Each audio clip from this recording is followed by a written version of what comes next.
हाजिरी में आप आए हो, जितनी हाजिरी में आप आए हो उससे पूरा हाजिरी में दूर चलना है, क्योंकि अपने तो नजदीक है। और भाई साहब के आदेश हो गया, हम ये सब साथ के दौर करा मिलेंगे पूरे जिले के हर कॉन्स्टिट्यूंसी में। तो आप लोगों ने जो चल रहा है आप नहीं कहते उसके साथ भी और ये करोगे। आपका बहुत बहुत धन्यवाद, ये बात कहनी थी, बड़ी मेहरबानी। आशीर्वाद देंगे तो सिंह कटवाला इस बच्चे को इसका हिम्मत और हौसला बढ़ाएंगे। इससे आगे मैं प्रार्थना करूंगा भाई गंभीर जाखड़ साहब से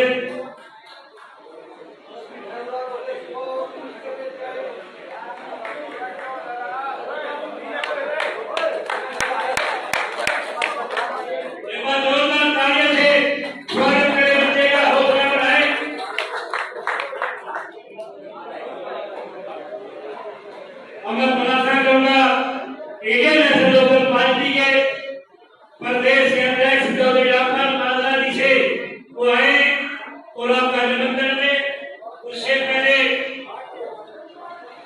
धर्मेंद्र जाखड़ साहब जी उनको पगड़ी लगा के सम्मानित करेंगे।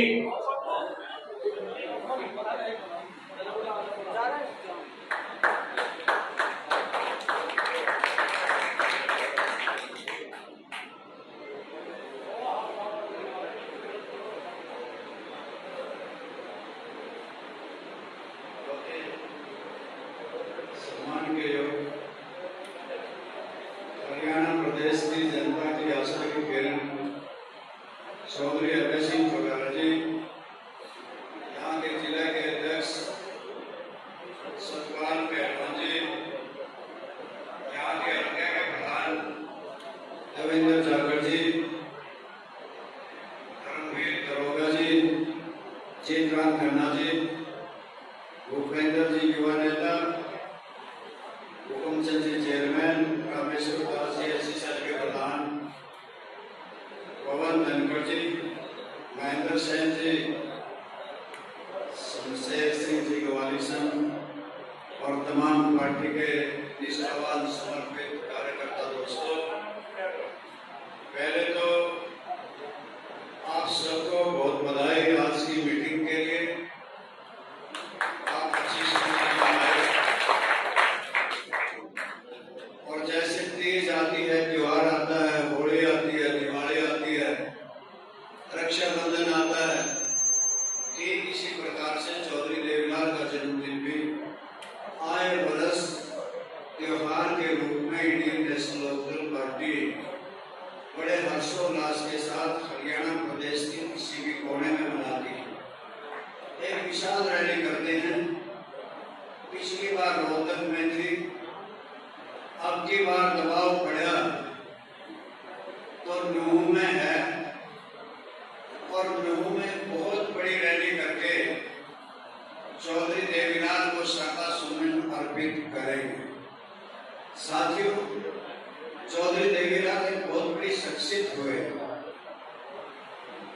जिस प्रकार से इस देश की आजादी शहीद आजम भगत सिंह, राजगुरु और सुखदेव की कुर्बानियों से आई, वहीं राष्ट्रपिता महात्मा गांधी के आंदोलन में चौधरी देवीलाल बाल्यकाल में ही, थोड़ी सी उम्र में ही कूद पड़े थे और आजादी का झंडा उठा लिया। अंग्रेजों की जेलों में गए थे, अंग्रेजों की जेलें काटी थी और साथ ही देश की आजादी आई थी। देश की आजादी में जो लड़े थे लड़ाई, उन स्वतंत्रता सेनानियों में से एक चौधरी देवीलाल थे। उस चौधरी देवीलाल का जो स्वतंत्रता सेनानी थे, उनका जन्मदिन है, जिसके लिए आप सबको निमंत्रण देने आए हैं, सबको न्योता देने आए हैं। और आप सबको इस बात का खूब पता होगा कि हरियाणा आज का जो है ये पिछड़ा हुआ क्षेत्र था। ना स्कूल थे, ना कॉलेज थे, ना यूनिवर्सिटी थी, ना अस्पताल थे, ना डॉक्टर थे, ना कोई नहर थी, ना कोई सड़क थी। हमारा सारा पैसा पंजाब में लगता। चौधरी देवीलाल ने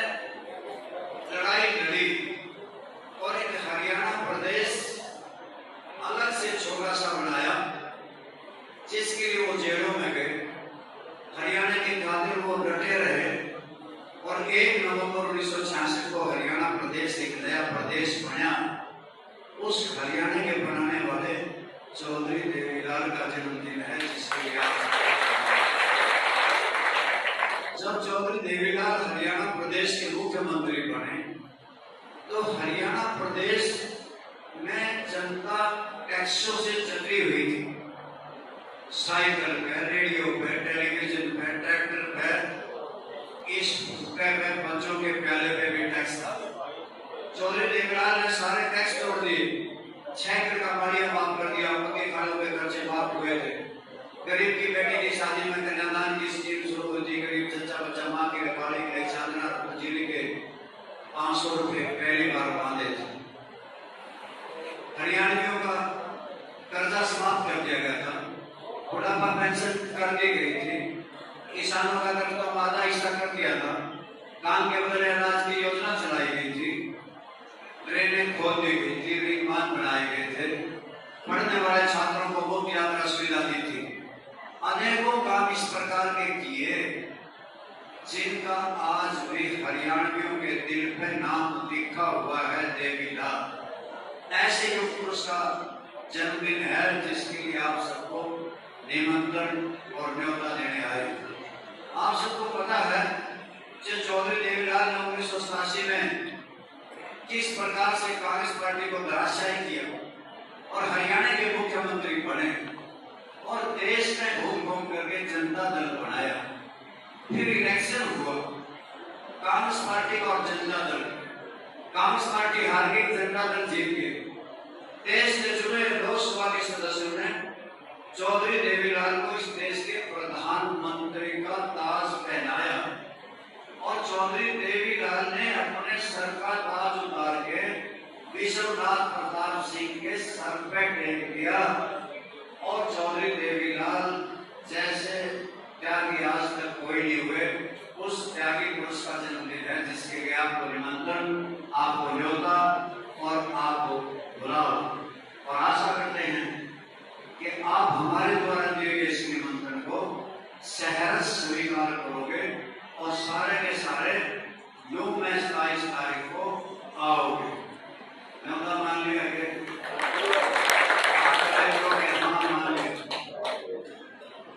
मेरे से पहले वक्ताओं ने कुछ चौधरी देवीलाल का जिक्र किया, कुछ चौधरी ओम प्रकाश चौटाला की जो जन कल्याणकारी नीतियां थी उनको भी आपके बीच में कहा और साथ साथ में भारतीय जनता पार्टी के राज का भी जिक्र करके, भारतीय जनता पार्टी के राज का जिक्र होते ही किसान के, मजदूर के, व्यापारी के, कर्मचारी के रोंगटे खड़े हो जाते। किसानों से धोखा किया, मजदूरों से धोखा किया, व्यापारियों से धोखा किया, कर्मचारियों से धोखा किया, किसी वर्ग को नहीं बख्शा। किसानों से कहा था स्वामीनाथन देव की रिपोर्ट लागू कर देंगे, एमएसपी का कानून बनाएंगे और आपकी आमदनी दोगुनी कर देंगे। और आमदनी दोगुनी करनी तो बहुत दूर की बात थी, खाद के, बीज के, कीटनाशक दवाओं के, खरपतवार नाशक दवाओं के दाम बढ़ाए, चाय के, चीनी के, दाल के रेट बढ़ते थे। इस प्रकार से रोडी, बजरी, सीमेंट, सरिया, लोहा बढ़े, पेट्रोल, डीजल, रसोई गैस निरंतर बढ़ते चले गए, महंगाई आसमान को छूने लगी। और जब किसान मांग कर रहा था आमदनी दोगुनी की, तो मेरे साथियों, मेरी फसल मेरा ब्यौरा था। मेरी फसल मेरा ब्यौरा में है क्या? इसमें फसल किसी की और ब्यौरा किसी का, खाता किसी का, पैसे किसी के खाते में। और फिर अडानी और अंबानी से कहा कि तुम बीमा कंपनियां बनाओ, किसानों के लिए फसल बीमा योजना शुरू करें। अडानी और अंबानी की कंपनियां मालोमाल कर दी, किसान का गाल कर दिया और रही सही कसर तब निकाल दी। 3 काले कानून हम पे थोप दी। 3 काले कानूनों के खिलाफ किसानों ने लड़ाई लड़ी। दिल्ली के चारों तरफ और टोल प्लाजाओं में किसान बैठ के भूखे प्यासे 380 दिन तक बैठे रहे। 750 से ज्यादा किसानों की जानें चली गई। इस देश में कोई एमएलए नहीं था, कोई ऐसा एमपी नहीं था जो किसानों के साथ खड़ा हो जाए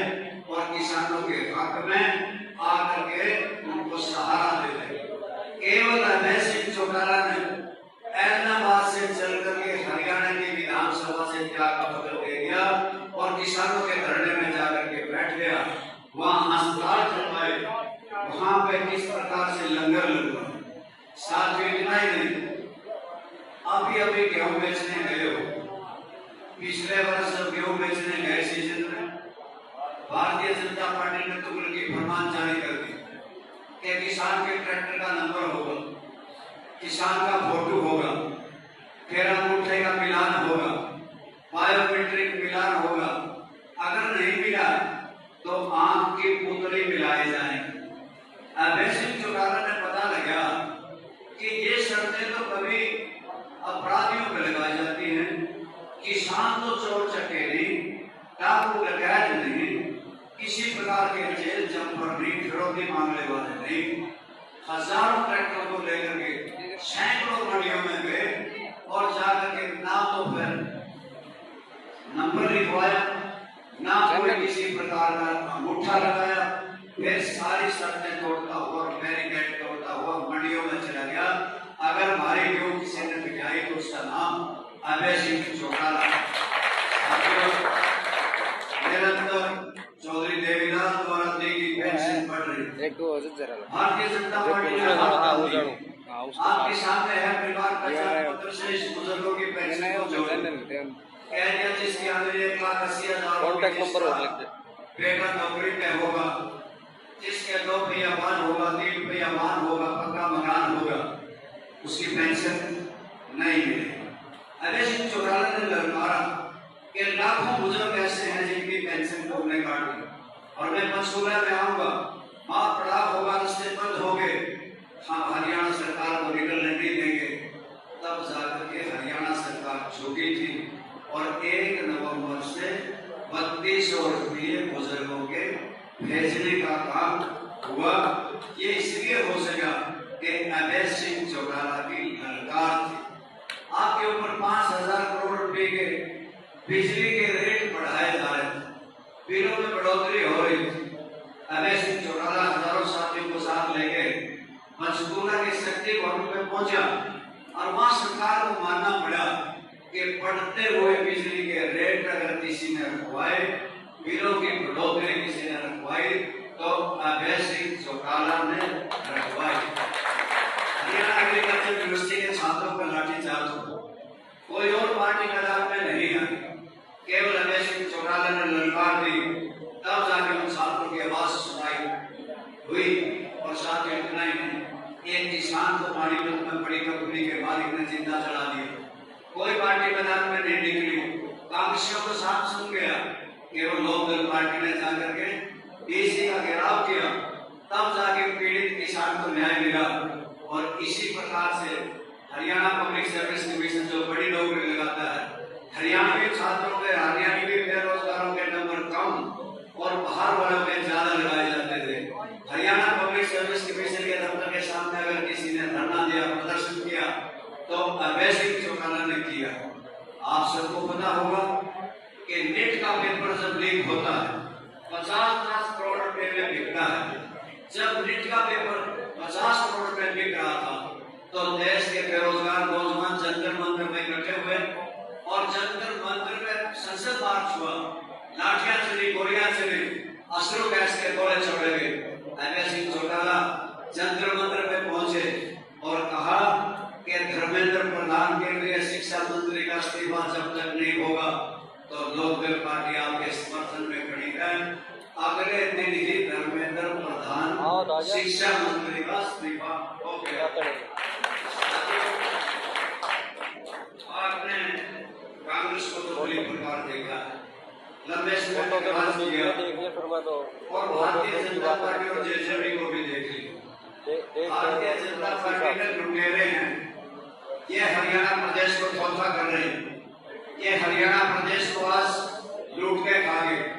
प्रदेश के अंदर किस प्रकार से इन्होंने धान घोटाला किया, जीएसटी घोटाला किया, शराब घोटाला किया, तालाब खुदाई घोटाला किया, सफाई घोटाला किया, सड़क जीप घोटाला किया और आईडीएफसी का 590 करोड़ का घोटाला हुआ, म्युनिसिपल कॉर्पोरेशन पंचकूला का घोटाला हुआ, रोहतक का अमृत योजना का सारा पैसा खा गए। फरीदाबाद के इसी प्रकार से 400 करोड़ रुपए म्युनिसिपल कॉर्पोरेशन के खा गए और फाइल आज तक गुम है। इन्होंने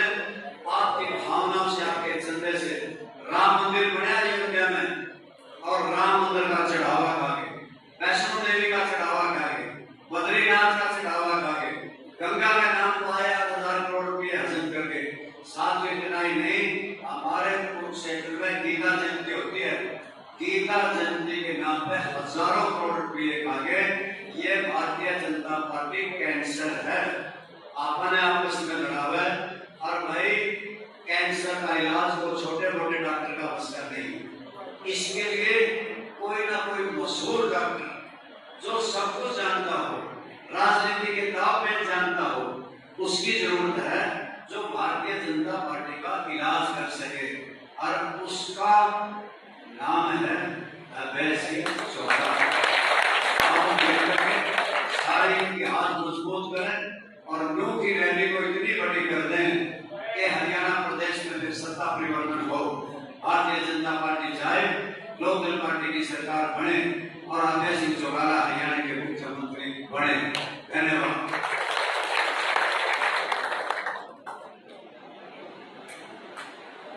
बहुत बहुत धन्यवाद आदरणीय चौधरी रामपाल माजरा जी का। और मैं प्रार्थना करूंगा इंडियन नेशनल लोकदल पार्टी के राष्ट्रीय अध्यक्ष किसानों के वसीला परम आदरणीय चौधरी अभय सिंह चौटाला जी से जो आए और सरकारी सहायता का आपका निमंत्रण थे देवलाल जयंती का।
सब बच्चों का बहुत अभिनंदन है, स्वागत है।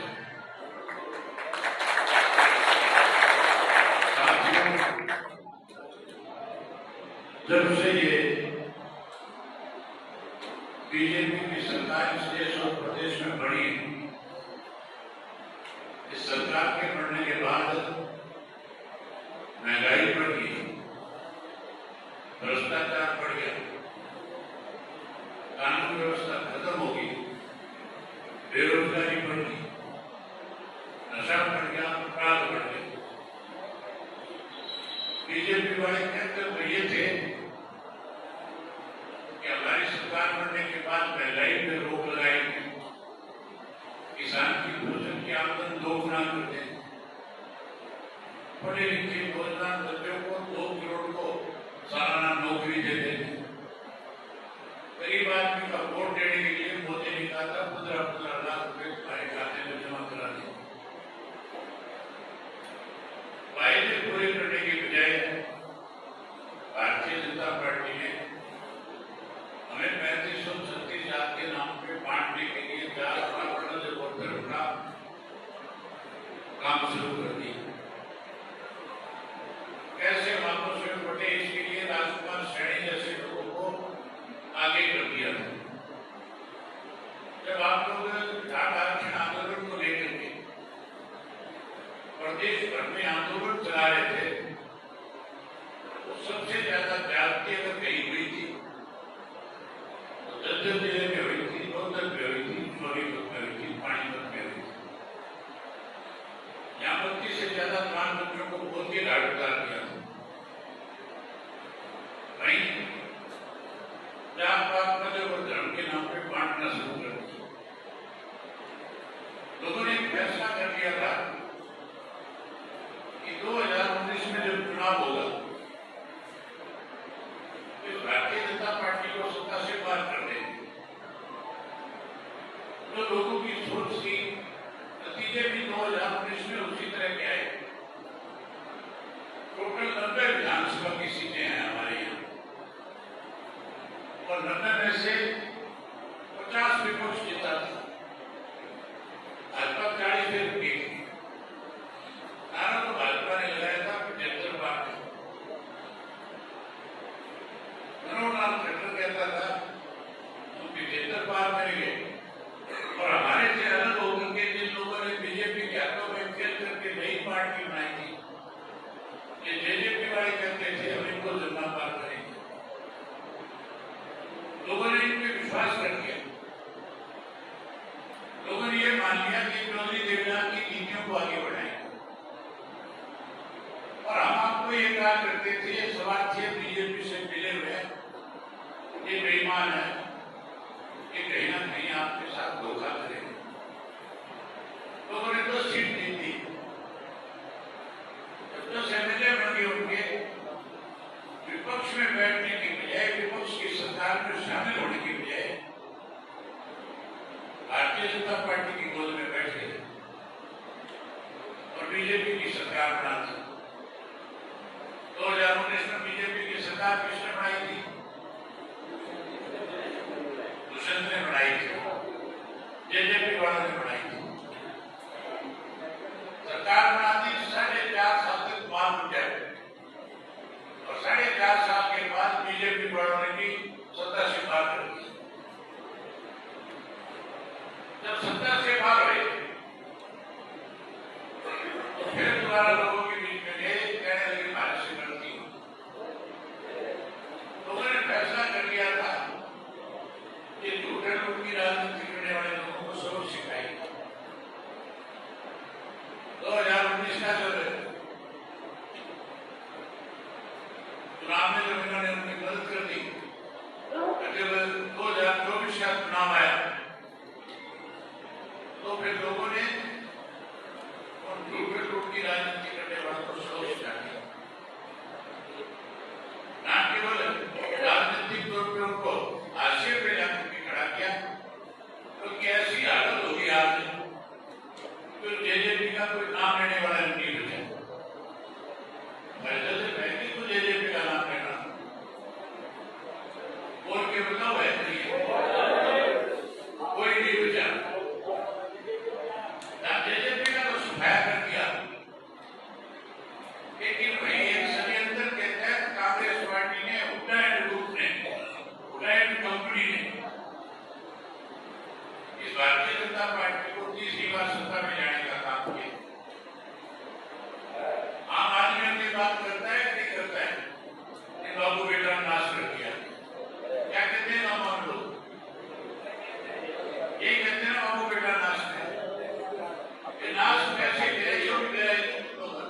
बीजेपी वालों को जब ये पता लगा कि 17-18 हार सकते हैं, तो उन्होंने हरियाणा प्रदेश में अलग अलग मित्रों के घरों पे ईडी के छापे बुलवाए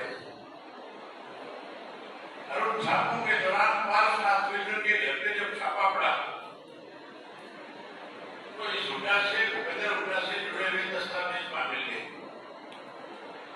और वो दस्तावेज जब मिले तो इन्होंने उठा के खिलाफ पर्चा दर्ज कर दिया, गिरफ्तार नहीं किया। जब ईडी ने गिरफ्तार कर लेते, गिरफ्तार करने की बजाय उसको कहा कि तू जा करके अगर जेल की सलाह से बचना चाहता है तो वे बीजेपी के नेताओं से बात कर रहे। ये उठा रातों रात पुलिस जाके पैरों में पड़ गया, कहने लगा बताओ मैं केस का सबूत है। अमित शाह कहने लगा मौके पे जब 30 तेरी पार्टी के एमएलए देश की 30 की प्योरिटी जेल करवाया, इनके नाम का ऐलान करा था। आपको राहुल गांधी से मिला जाके कहने लगा अगर इन 30 के नाम की ऐलान नहीं किया हमने तो कल भगड़ बन जाएगी, आधे से ज्यादा दूसरी पार्टियों में चले जाएंगे, हमारा अपना खेल बिगड़ जाएगा, या रात की तरफ बढ़ रहे हैं फिर हम सत्ता से बाहर हो गए। राहुल गांधी ने इसकी बात पर भरोसा कर लिया और भरोसा करके वो 30 की 30 सीट रात को ही डिक्लेयर कर दी।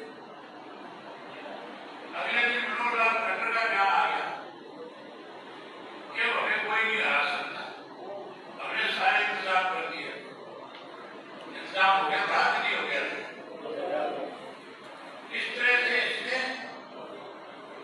षड्यंत्र के तहत दबाव में आकर के जेल से बचने के लिए कांग्रेस को हराया, बीजेपी की मदद करी। अकेले वो 17 नहीं, वो ऐसे भी थे जो जीतने वाले थे, जिनकी टिकट कटवाई तो 2 लोगों को टिकट दिलवाई और बीजेपी वाले वहां से टिकट जिताए।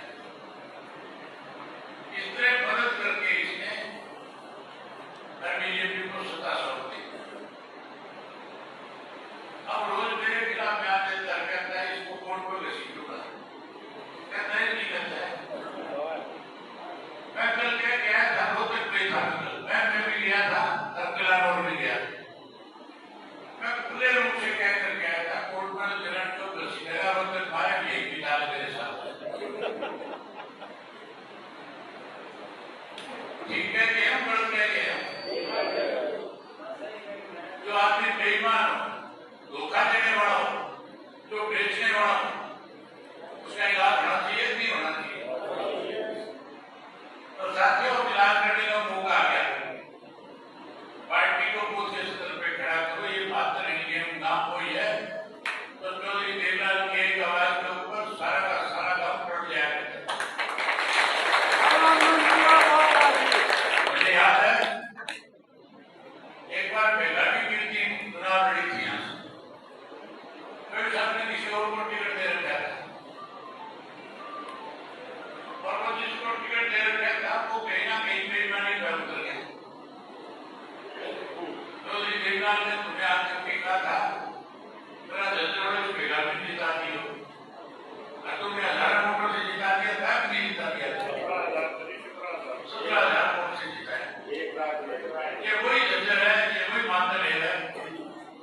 उसी तरह फिर लड़े हो जाओ, इकट्ठे हो जाओ, आने वाले समय में अपना राज बना लो। जब राज बना लोगे तो फिर अंगूठे नहीं लगाने पड़ेंगे। हमने सुना था कि कोई कर्जा लेगा तो अंगूठा लगाना पड़े, या ये भी सुना था कि कोई 10 रुपये हो जाए उसके अंगूठे लाते, कोई देर जाए तो अंगूठे लगाते, अपराध करे तो अंगूठे लगते। इस बीजेपी ने तो तुम्हें अपनी बात किस तरह से फसल बेचने जब गए थे, किसान की बेइज्जत करने के लिए, अपमान करने के लिए, अब के बाद अंगूठे लगाने का काम किया। लगाए नहीं लगाए अंगूठे? अगर इन अंगूठे लगाने वालों का विराजमान है तो फिर उसके सदर पर मजबूत हो